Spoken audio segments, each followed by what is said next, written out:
Hey peeps, I wanted to come to you with a scripture today. Today's August 26, 2025.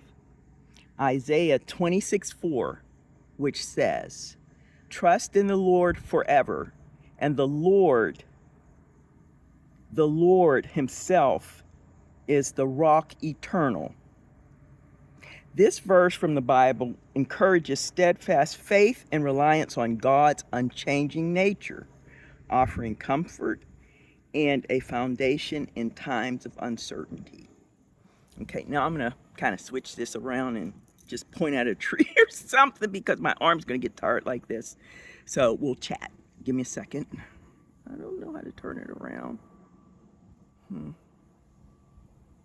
Oh well, let's spin it this way. So we are definitely living in some uncertain times right now. We see like prices out of control.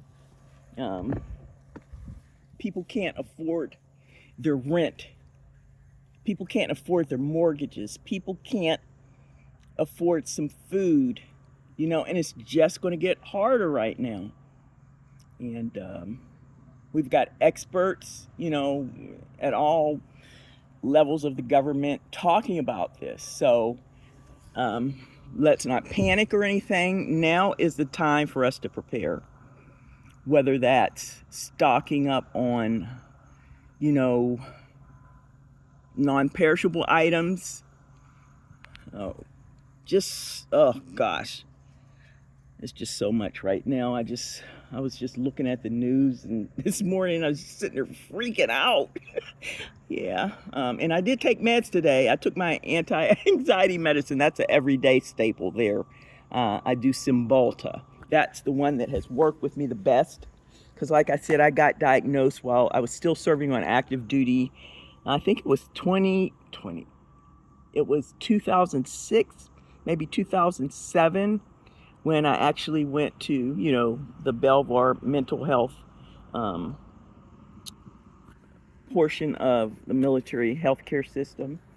And at that time, I had a psychiatrist who I would see for whatever medications I needed, and I had a counselor, a certified either family therapist or licensed social worker or something like that.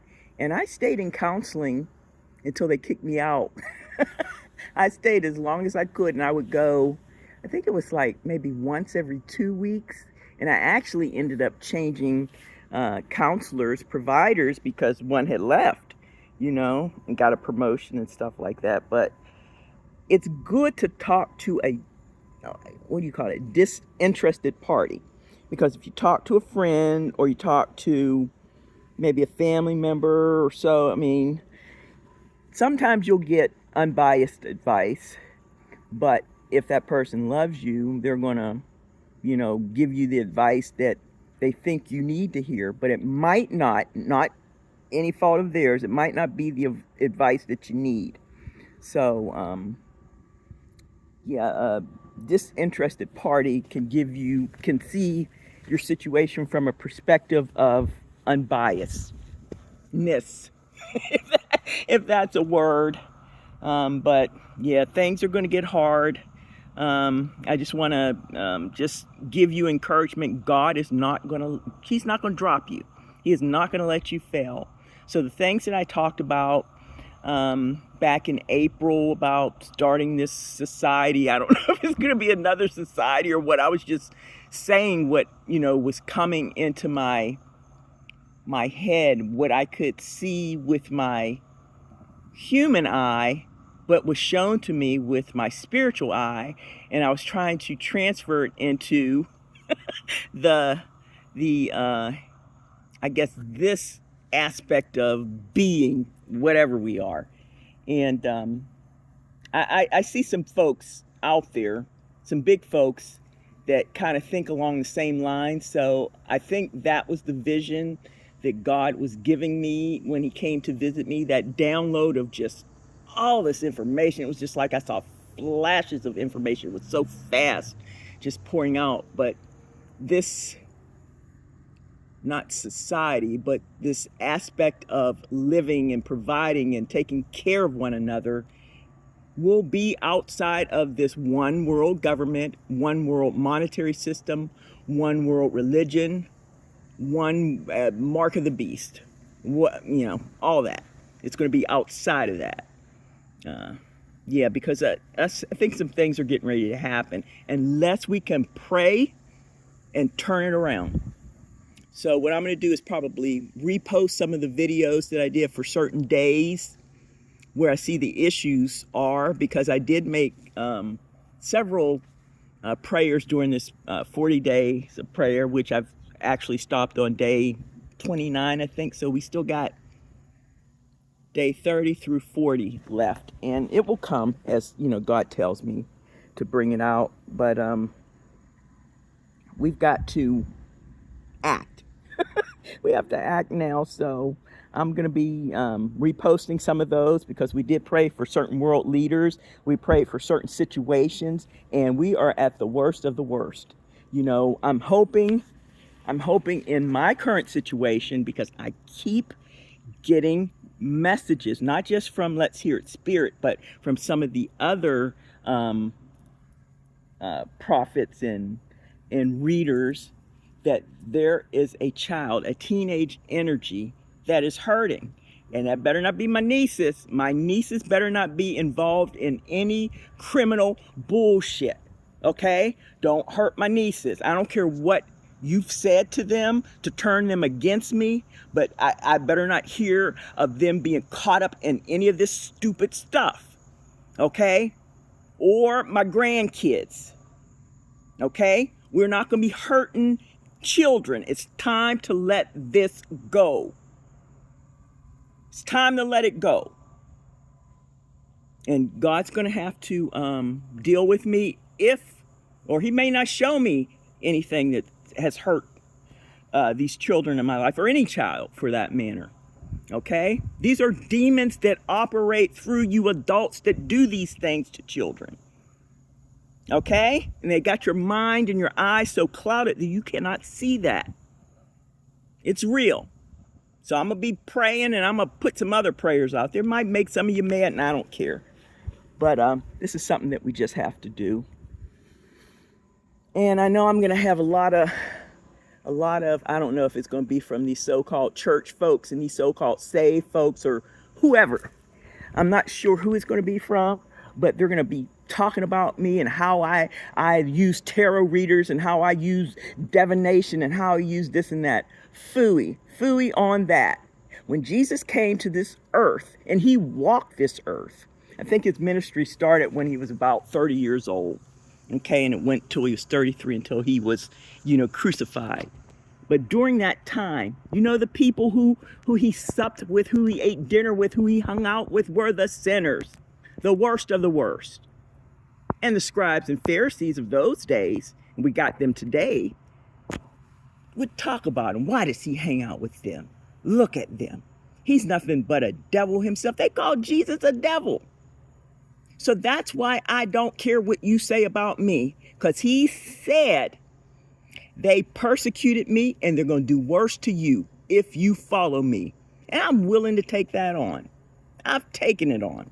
So bring your best, because Dad has my back. Okay? So, I love you guys, but I'm talking to these demonic forces out here, to this spiritual wickedness, to powers, principalities, the rulers of this present darkness. That's who I'm talking to. The ones that visited my house. The night that I was getting ready to call out Elon Musk and Jeff Bezos. It was so loud and frightening to my dogs. I actually went downstairs after the Lord made me get up out of bed. It was after 11 o'clock. It might have been after midnight. I don't know. Since he came to visit me, I'm just like in this fog. It's like, what day is it? What time is it?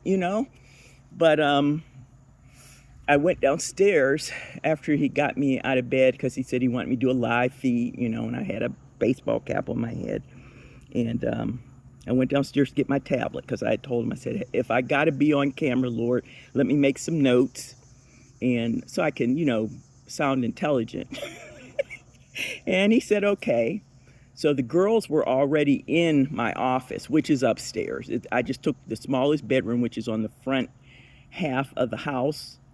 It's kind of adjacent to, with a stairwell in between, not stairwell, but the stairs in between that divide the master bedroom from that front bedroom, which it's a nice little view. I mean, it's not real big, but I like it for my office. So they were sitting in there. That was Raven and Breeze. Autumn and Red were on the main floor. They don't come upstairs too often, especially Autumn with her back. So they were down on the main floor. So when I went on the main floor to retrieve the tablet, which was charging in the kitchen, I heard a super loud thud, like an explosion, like something had fell, something so heavy that it just almost shook the house. And it was a double boom. It was like boom, boom, except it was more dense, more, I don't know. It was so loud, it actually woke my future ex-husband up, who had been in the master bedroom. It woke him up. And the girls, which I thought something had fell on them, I thought one of my bookshelves or cases had fell on them, because they both yelped. They both came barreling down the stairs, and they were crying when they came down the stairs.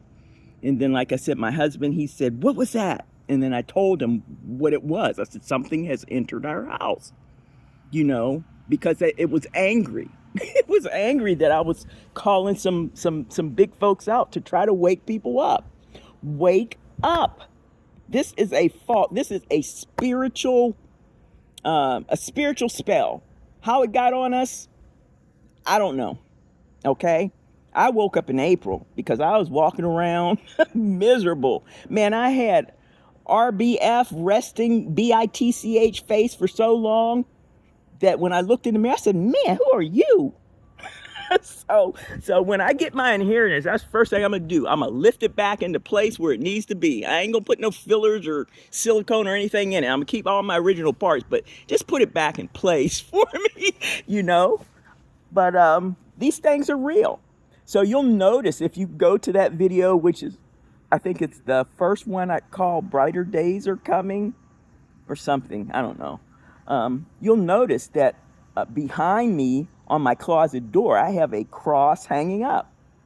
I put that cross up because I was going to go do what God told me to do. So after I prayed it and rebuked it out and asked the angels, the warrior angels, take this stuff out of here because they can, I went back up there. But the girls, the two young ones, would not come back in that room. They literally sat in the hallway and looked in there at me. So whatever it was pretty frightening to them. And like I said in the other video, I think I mentioned this before, Red is not afraid of anything. Me and Red seen some stuff watching documentaries, where they show the real people and how they are, and he'll start growling. And one time he started barking so ferociously that, he had foam coming out of his mouth. And it was just me and him watching TV, and it was just, him and Autumn at the time. I hadn't started breeding or anything. So he's got a real good sense about him. But whatever this was that came in my home that night scared him, because he came behind me when I was praying that stuff out of there. He cowered behind me too. And Autumn, she's a tough one too. Autumn is junkyard dog mean, and she was scared. So, but nothing's been back. And I've been praying about some powerful people for deliverance and all that. And I've been told that, Archangel Michael and some of the holy forces are with me because of the mission that I have. It ain't that I'm so, this or that. No, it's because of the mission that I have. And these demonic forces, their goal is to take everybody, as many as they can, and as many of us humans as they can, to total destruction with them. But if they wake up and get rid of their pride and just repent, God will forgive them too. So everybody, I'm talking to spiritual forces, I'm talking to humans, demons, you can't come, I'm sorry, because you just were not part of it. So I don't know what to tell you. you just take that up with the Lord or something. I don't know what to say.